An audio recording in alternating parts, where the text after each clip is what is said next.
Si higher inverter, so medyo mababa yung kanyang efficiency rating, 4.17. Merong isa kasi 5.02, nalimutan ko na yung brand na yun, eh wala kasi silang available, so ito na lang binili natin.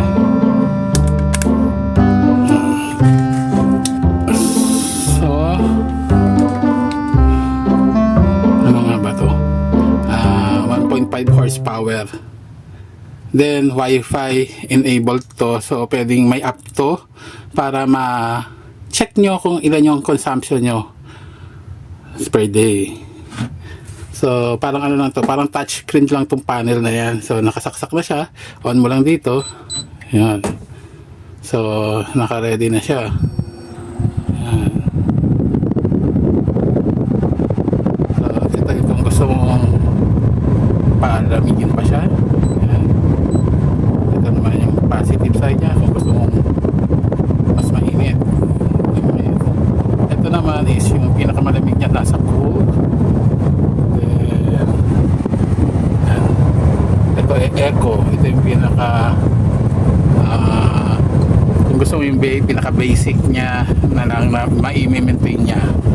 Then fan, and medyo quiet, mas maano lang siya, mas tahimik ng konti. Then auto speed ng fan, meron siyang low, medium, and high. So ito ang filter side niya, iilaw yan kapag puno na yata yung filter. So nandito naman yung filter. So far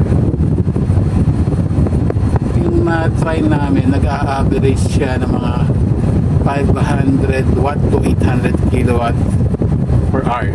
So mababa na rin yun. Pakita ko sa inyo yung app niya kung paano mo install. So punta tayo kay Play Store, search natin higher, ito smart app. So ito yun, higher smart app, yan, ito install natin yan. Maliit lang naman, 67.4 MB. Open, then agree tayo. So sa mga ayaw, yan, agree.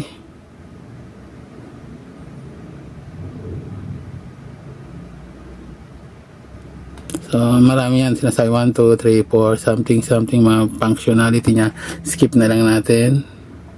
So Philippines, next. Manghihingi siya ng email, so lagay tayo ng email. So may sinend siyang code sa email.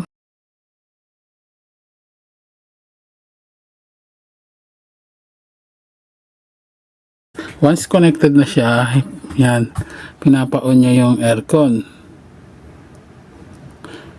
So hahanapin niya, so on natin yung aircon, yung wifi niya. Yan, connected na. Yan, so connected na siya. Use now. So medyo magulo lang, i-connect mo muna sa wifi mo sa 2G, tapos i-connect mo siya sa aircon, then i-connect niya uli sa wifi.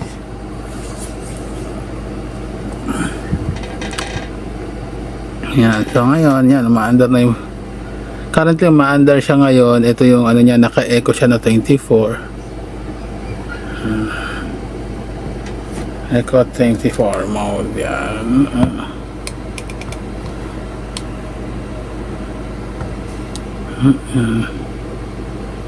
Echo na 24 mode. So pwede mong pababain, temperature pataasin. Ito yung wind speed, power on, power off. The next, ito yung mga ano niya, appliances na kasama. So currently kasi aircon lang tayo. Energy stat, i-click mo lang, wala pa kasi bago pa lang. Ito yung mga dating na kasi, mga dating na ano ko na. So naka-record na rin sa memory niya yung mga ilang araw ko nang nagamit. So ito malamang nasa cloud dyan, naka-store. Yan. Anyways, okay na yan. Yan. So kung may device, may etc. Execute titles, kung ano pa man yan, feedback. So may support din sila. Tapos ikaw pwede mo pangalanan yung account mo, etc. etc. Hindi naman functional. Okay, so okay lang, yun lang yung paggamit ng simple app.